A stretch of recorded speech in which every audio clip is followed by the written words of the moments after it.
Web of Conspiracy. Here is your host, Adam Webb.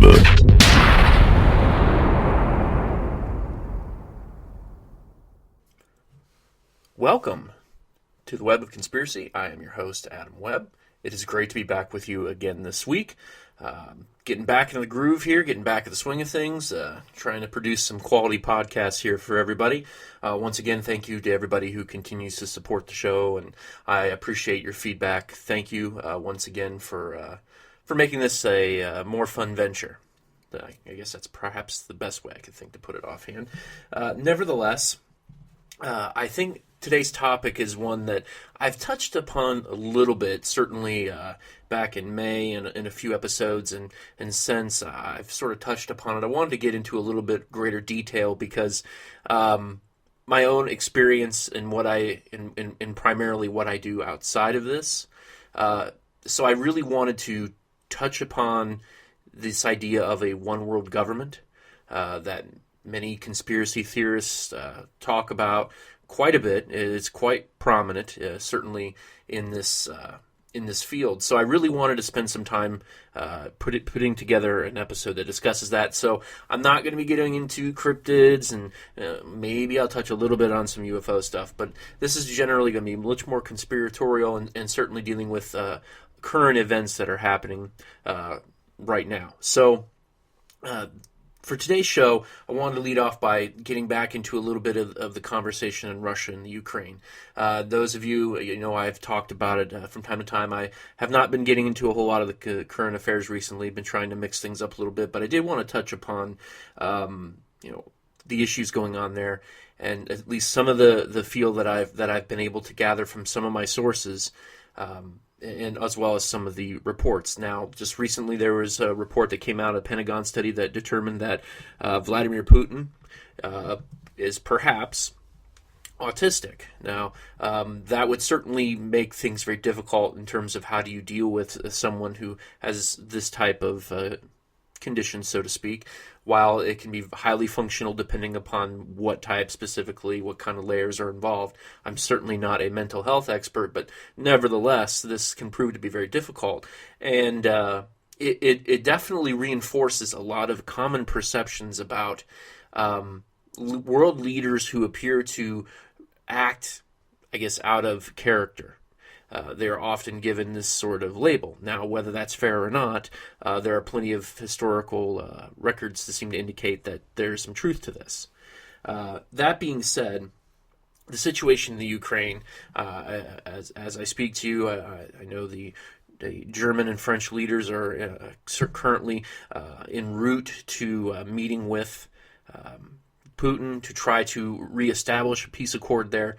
I am not very hopeful for the long-term success of a peace accord. There will not be any peace until, at least long-lasting true peace, until Putin has what he wants, which ultimately is all of Ukraine.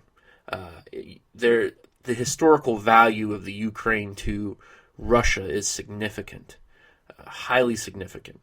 And the desire to bring back not Soviet-era Russia so much. I don't believe that's what Putin's plan here is. I've stated this before, and I will state it again. I believe he is looking for the rebirth of Imperial Russia, Peter the Great's Russia. That's what he wants. That's his burning desire. That's the Russia he's trying to create, one that melded both the West and the East. And in the long term, for Russia's success, that is perhaps the best strategy. Now, going about the land conquest and land grab, that might not be so much. In terms of what the West can do, well, the West can continue to do what they are doing. Hopefully this doesn't break out into a larger conflict, but there are already hundreds of civilians dying in the Ukraine. So there needs to be some sort of long-lasting accord put together. I'm not hopeful for it. I believe that this will continue. I do believe Putin won't stop until he has the Ukraine, and then you start having some of the conversations about, well, excuse me, about the pacification, right? Essentially the same thing that was done to Hitler, and it didn't help certainly in Hitler's conquest of Europe. So you have to wonder, is he going that far? And that's the question. That's where it becomes difficult to determine what exactly his true motives are. In the long term, is he looking for something else? Is he looking for something greater? So that would be something certainly to keep an eye on. I'll continue to monitor and listen to my sources, but the fear is very palpable still in the former republics of the Soviet Union. They're terrified. Right now, it's the Ukraine. When's the next shoe drop? And the continued sanctions could either bring Russia back in line or could force Russia to become more and more extremist, particularly Putin. We will see how this goes. Once again, not very hopeful, but you never know. These kinds of things, it's hard to know what's going on behind the scenes. And it's hard to really know Putin's true desires unless you have people on the inside that he actually confides to. Otherwise, it's a guess. What I do know, and what I have heard definitively from people inside, is that Putin is very much wanting a Imperial Russia. Not the Soviet Union, but he's bringing back Imperial Russia. And of course, that still scares all the former Soviet republics because the question is, are they really part of Russia or are they not? And that identity issue is what has led to Russia believing that they were that the Crimea was part of their territory. And so then the question becomes, where do we draw the line? So I will continue to keep my ears open and keep listening and keep looking and trying to determine what may be going on. But in the meantime, we'll see. Perhaps there can be some progress made and some peace be made there and prevent some of this violence and stop this, I guess I would say, underhanded attempt at creating diversion in the Ukraine. Now, moving on, of course, the situation with ISIS continues, the routine slaughtering of hostages. I will say that on a somewhat positive note, although it feels weird saying that, I do, to a certain extent, have to praise Jordan for not bowing to ISIS's demands. Unfortunately, that cost a man his life. That being said, the only way that any kind of true progress is going to be made in an attempt to contain, if not completely minimize any true power ISIS has in the region, is to get all of the other nations in the region on board, or at least as many as possible. So Jordan's hardline stance against ISIS is a bit of a positive. We'll see how this progresses, and we'll go from there. But in terms of a long-lasting strategy in the region, as many of the nations and many of the Muslim nations that can support the West's effort to contain ISIS, the better. But we will see where that goes. Now, both of these stories, in some ways, I think, can tie in a little bit to the topic of today's show. This idea of one world government. I touched upon it certainly during the Illuminati episode that I had done a few months, back, I think it was back in last spring, going on almost a year now. What is this idea of the one world government? Well, for those of you who haven't been listening to any of my shows, you know that I will take a few minutes here just to give you a general run through. The idea is that in a one world government, that essentially there would be one power structure that controls and dictates everything for everybody across the globe. One government that controls all and controls everything. For many people, that idea is absolutely terrifying. It scares them because the question then becomes, how do we protect our liberties? How do we protect our freedoms when there's only one government and this is the be-all, end-all of everything? And I think that some of those fears are certainly very legitimate. And yes, as I've stated in the past, I am always skeptical of conspiracy theories. However, I do think it's important, and this is the reason why I wanted to get into this topic today, is that the elements of a one-world government, not to absolutely terrify everybody, but they're already being put in place. And they've already sort of been in place. The question is whether or not this will legitimately happen and how we would get there. And those are a few of the things I really wanted to expand upon today. Now, the next question is, who is it that wants this one world government? Well, there's a number of theories bandied around. Certainly the Illuminati, as I mentioned before, Freemasons, a lot of other of these groups that supposedly have control of humanity, that work behind the scenes and can actually dictate the big overall picture of things. Certainly the reptilian theory that gets bandied about, certainly by those like David Icke and others that claim that reptilians are the ones that are controlling the world. There's all these different groups that perhaps have some sort of stake in creating a one world government in which they control everything, they control the wealth, and the rest of humanity is put into essentially a slave type of situation, a subservient class of individuals that don't have the same freedoms as those who have the wealth and the power. Now, I've always questioning this. That being said, I think there perhaps might be something to the idea that there is an effort by those who have power to consolidate their power. This is a documented fact. Sociologists will tell you this. Researchers will tell you this. Wealth begats wealth. Okay? And those who are in power seek those who have and or power or wealth. Okay? And the reason being is that for those who are of long, legendary family lineages, usually require a degree of wealth infusion. So occasionally they'll bring in families, marry into new money, so to speak. There's air quotes there. For people who have created their own fortunes in some way or were deemed acceptable enough to become part of this old legacy. And these things are done regularly. This is regular. I can attest to this from people I have dealt with on a number of occasions. The wealthy stick together, and there's a number of reasons for that.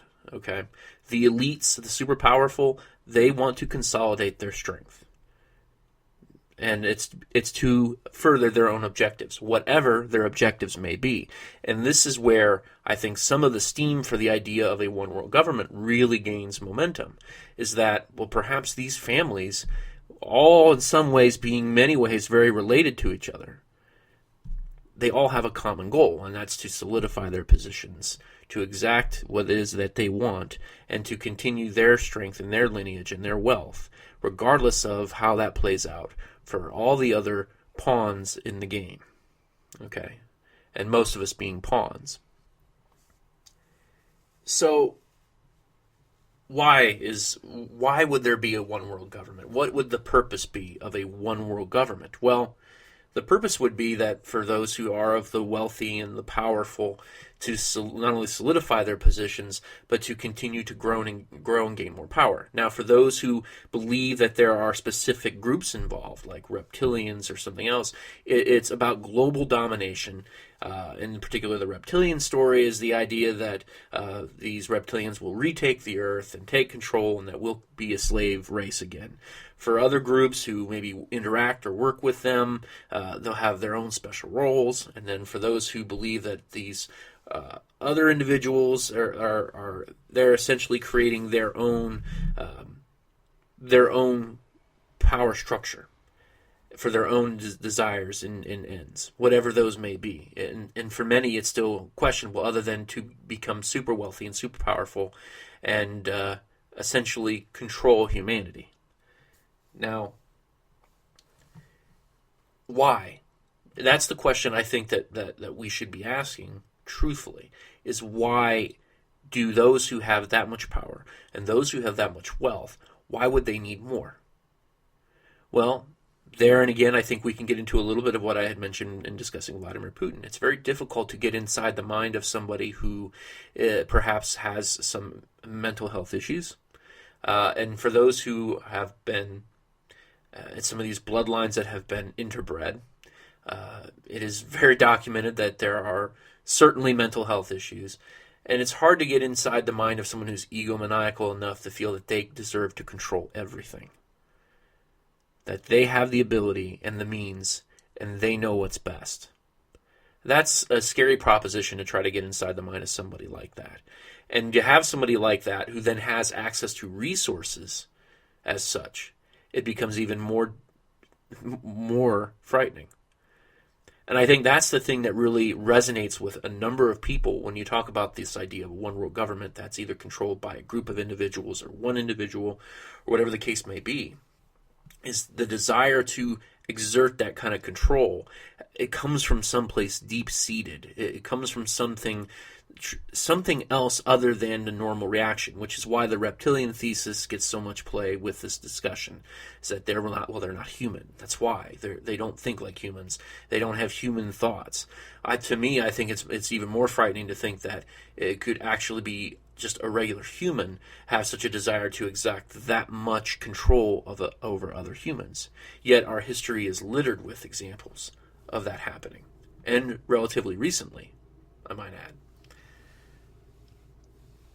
So in determining why, well, there's no real common sense reason other than to just exact control, gain power, and to fulfill whatever deep-seated desires are there, however sick or twisted they may be.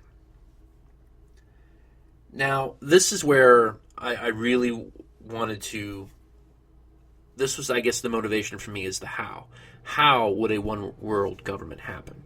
And I've often heard people, certainly alluding to the idea of gradualism, and I would agree that if a one-world government is going to happen, that is the best way to make it happen. And the truth is that if there are powers behind the scenes moving all the chess pieces and putting it and setting everything up into this method, well, then I think it's already happening. If this is true, then it's already happening. And I'll give you a few examples as to why this is. Now, for those of you, you know that I work in the policy realm, and I have a number of people that I have spoken to, and I get some inside information certainly from time to time. I don't like to reveal all the sources for obvious reasons, but what I can tell you that pretty much anybody who works in the policy realm or in public administration or in any type of thing with the government, whatever it may be, there is a movement in the United States right now, and it's happening at the local level for regional government. And you're thinking, okay, and perhaps it doesn't scare you that much. But the truth is that it probably should concern you to a degree.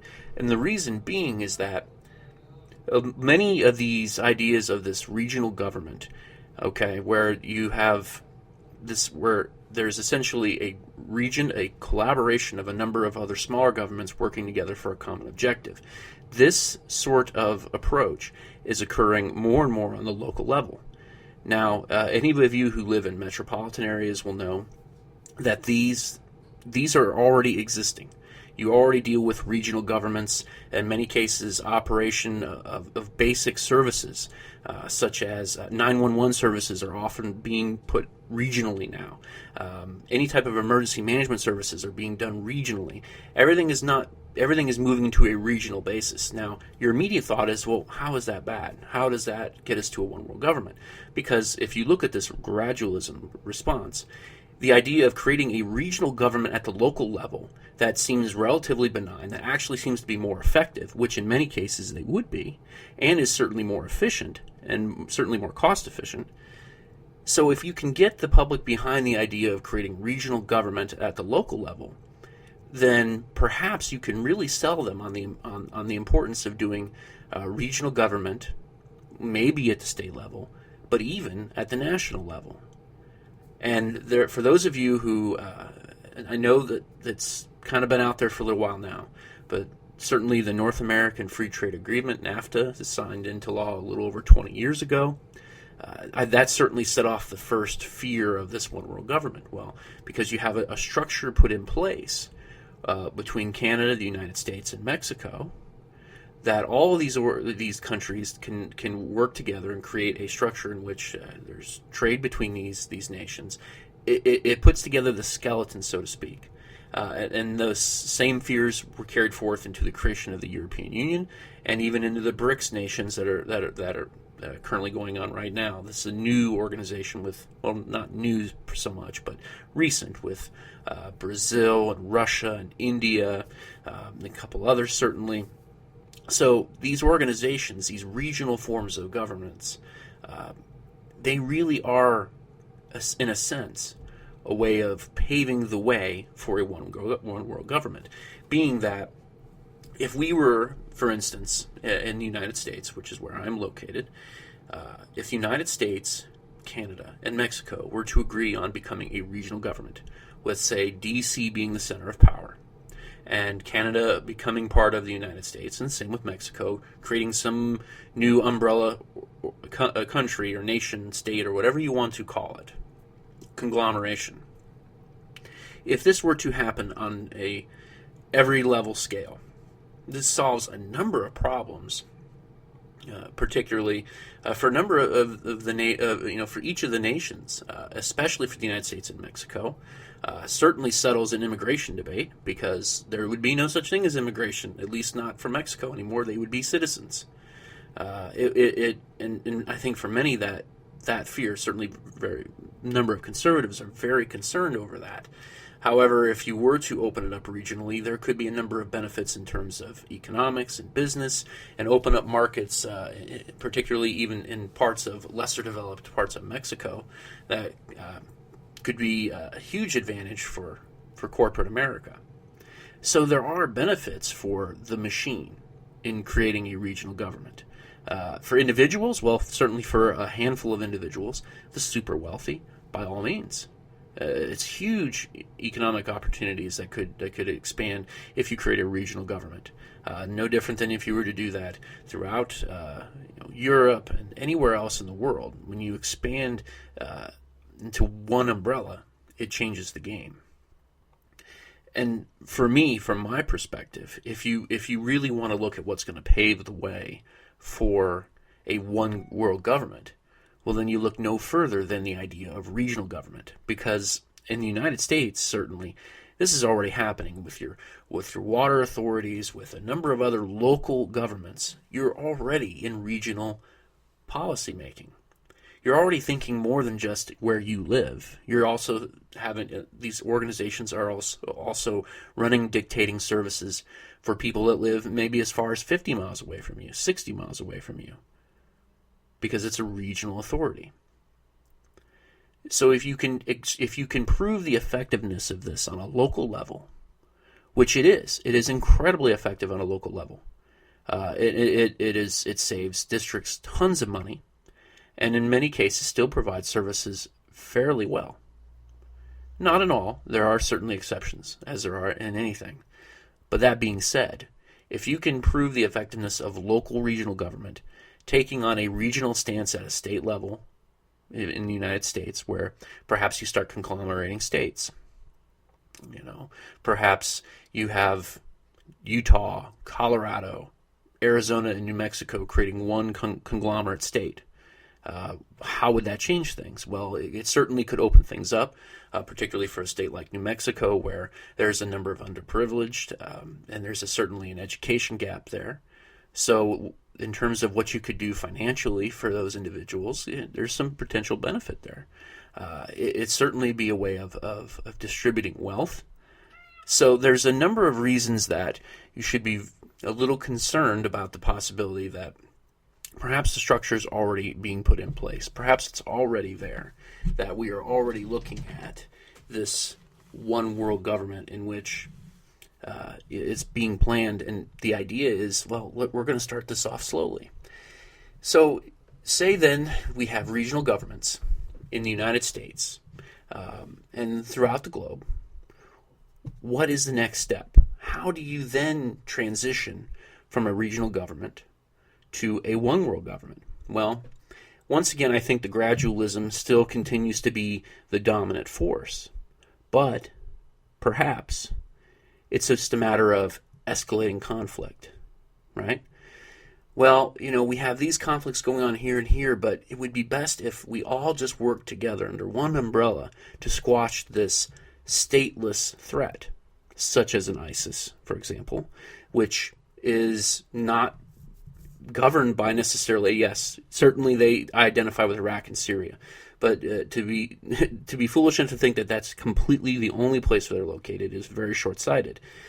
If you can begin to look at these terrorist states that are truly borderless, that are stateless, the idea in having these sort of conflicts then opens up the necessity for a one world government to be able to crush this kind of resistance, this group that threatens our safety and security.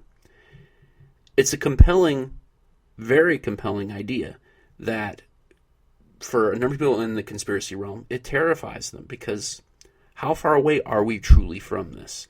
How far away are we from this being something that is realistic and certainly potentially applicable? It's difficult to say. I think that we're still at least a number of years out from this being practically done. But for those who like to label individuals who have concerns over this sort of governance as being crazy, I think that's a little short-sighted. It's certainly not crazy to be concerned about the possibility of these larger regional and eventually leading to the idea of a one-world government. A number of futurists project that this is what's going to happen with the growth of our connectedness. We're connected to everything now. We're connected to our appliances. We can monitor our home electronically through a device in our hands now. We couldn't do that 20 years ago. The advances have been so rapid, and while in many cases they've been great, they also carry a number of very potentially scary side effects if you believe that a one world government is coming. If you believe this, then we've already created the apparatus in which we can be monitored. The NSA certainly does plenty of that in the United States, and apparently throughout the globe. We have security cameras everywhere. We are being monitored in everything we say and do. So, Big Brother, it's real. I do believe that that's real, and certainly everything we do is being monitored. The idea is that it's done for our benefit, but perhaps in the long term, this really isn't that much of a benefit to us. Is it really that helpful? I mean, is the peace of mind that we get from having these things done, does it outweigh the legitimacy of the threat that's real? How many of these things need to be done to keep us safe from ISIS, to keep us safe from a lone wolf terrorist, for that matter, which should be a real concern, I think, for most. The idea of some crazy individual plotting a terrorist attack with no other assistance other than his own. Those are the biggest concerns, because there's no tracking communications involved there, at least not directly. Very little can be weaned from those individuals. So those are legitimate concerns. So all these apparatus that we've put in place for us to be monitored and kept safe, do they really do the job? Or are they just helping lay the foundation? Between that and the structures that have been put in place for regional governance and for multinational cooperation, we've created a system in which we can communicate with anybody around the world anytime at the drop of a hat. It's impressive, the world that we live in. But in the same respect, we have put together the potential for our own demise in creating a one-world government. Yes, I will acknowledge to any of you who believe that this is true, yet your concern is legitimate, because the structure is in fact there. And it has proven in many practical ways that regional governance is more effective. And regional governance is truly one step away from one world governance, one government to rule everybody. We talk about having 180 nations. You consolidate those 180 nations down to 5 or 6 potential regions. And then you talk about taking those 5 or 6 potential regions and putting them into one government. Now, how many years away is something like this? Well, that's difficult to say. I think that we could be looking at maybe another 100 years, another 150, 200 years, maybe longer, maybe even less. What we do know is that technology has changed our world and has changed it rapidly. And I know that for many staunch constitutionalists in the United States, it scares them to think about whether or not everything in the Constitution is completely relevant, and whether or not the technology has superseded some of the issues with the Constitution. And while I don't know that that's the case, I think that there are genuine arguments out there that perhaps we are not effectively prepared, governance-wise, for the technology that we've created. So maybe we do need to look at examining some things. But the question is what, where, how much, where do we draw the line? And that is, I think, one of the more terrifying aspects for those who are truly concerned about the idea of a new world order, a one-world government in which one individual or a group of individuals holds total control. Many futurists project this is going to happen, and many do project within the next 100 years that we are going to be moving beyond the nation state. The nation state will die. Political scientists and certainly theorists for a number of years had created projections of what they believed the world would look like, how government would work. Certainly Karl Marx believed that the end game would be communism, that democracy would lead to socialism, and socialism would ultimately lead to communism, and that would be the pinnacle of governance. Now, I think what we have to ask ourselves is that really the way that our governance will evolve? I'm not sure that's certainly the case. I question that. Certainly, I don't believe that those are necessarily completely effective ways of determining how a government evolves. What I do think that we have to look at is the actual mechanisms of government and how they've evolved. And certainly in the case of the United States, and I would argue that this is probably the case in many other Western democracies, is that what we're looking at is the evolution into local regional governance and how that sets a stage for regional governance at a higher level, because that is ultimately what we're looking at here. The regional governments, that will be the mechanism, if in fact this is true, of laying the foundation. And then it's just a matter of finding conflict, whether it's conflict that exists in Rio, creating conflict as many believe is the case, such as those who believe, the 9/11 truthers. Perhaps this conflict is all created as well. As where I stand, I don't know if this is legitimate or not. All that I can say is that the structure is in place for something like this to occur. But it would take a little bit of time. It's not going to happen tomorrow. But that being said, it could happen at a much faster rate than I think anybody really, truly expects. So, well, that's what I have for you today. Once again, I want to thank everybody for your support. Make sure you check out the show's social media pages, on Facebook and on Twitter. Certainly try to interact when and where I can. I know I've gotten some emails I haven't gone back to. Bear with me. I'll be doing that here as soon as I can. Once again, thank you for everybody for listening, and have a great day.